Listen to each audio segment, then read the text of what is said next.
well, so I am more than excited to see them play. But we're going to take a step back and look at the week overall. We've polled our analysts to get their take and have put together our all-tourney team of the Midseason Invitational group stage. So, starting in the top lane, we have RNG's Looper. Yeah, so this was really just trying to decide who played the best in the group stage. And if that last game was an example, obviously both top laners played great, but Looper just seemed to be making some incredible plays. His TP timings this entire tournament were very good. In a tournament where top laners were having trouble getting to the team fights in the right time, and his laning was strong too. Yeah, that's what it was for me. So many top laners, Darshan, Duke, have team fought relatively well, but Looper's got the laning phase to go along with it, and for me, has been the all-star. This was really close. Darshan, for me, was incredibly close to getting this, but I had to give it to Looper. All right, we move to the jungle. No surprise, we're going to find MLXG, this guy.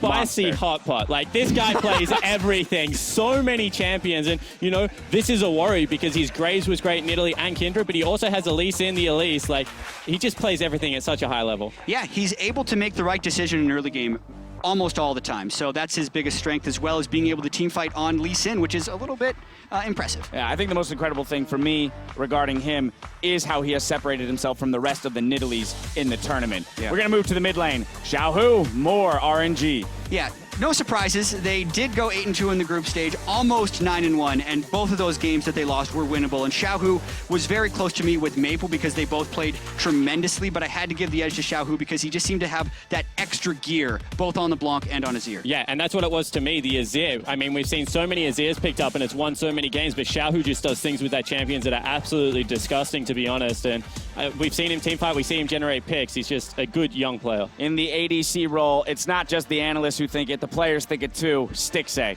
Yeah, and I have to admit I was wrong, because I would not have called this beforehand. In fact, Stixay, I probably would have put you towards the bottom half of this group. However, Stixay has silenced all critics worldwide, not North America, not in China, just everyone in the world has to acknowledge that this guy is legit. Yeah, I didn't think he'd be a liability, but I didn't think he'd have the performance he had here. Obviously, Stixay himself credits the rest of his team, which is very true. Aphromoo plays range supports to give him advantages in the laning phase, and they TP very aggressively to protect the bottom lane, which other teams were attacking. But especially in that last G2 game, attacking him doesn't work very well, and they're ready for it every step of the way. So, well-deserved on Stixay to get this spot. Yeah, the team makes the man. However, in our final position, the support, perhaps the man makes the team. Mata. Yeah, this was another one that was really close between Aphromoo, but it's depending on what you value the most in the support role. And Mata was the initiator for a lot of these things, whereas Aphro was reacting to the initiations. And Mata was just world-class this entire time. And that's what I'm going to say. Aphro will save you a game, Mata will win you a game. He is just so damn aggressive on every support pick he plays. And Aphro had some great plays against Faker. With that Janna, you know, he's got this deep range champion pool, but Mata for me, even without crediting shot calling, all of that, just the individual play this guy brings to the Rift is so good. Now that's just the alternate team for the group stage.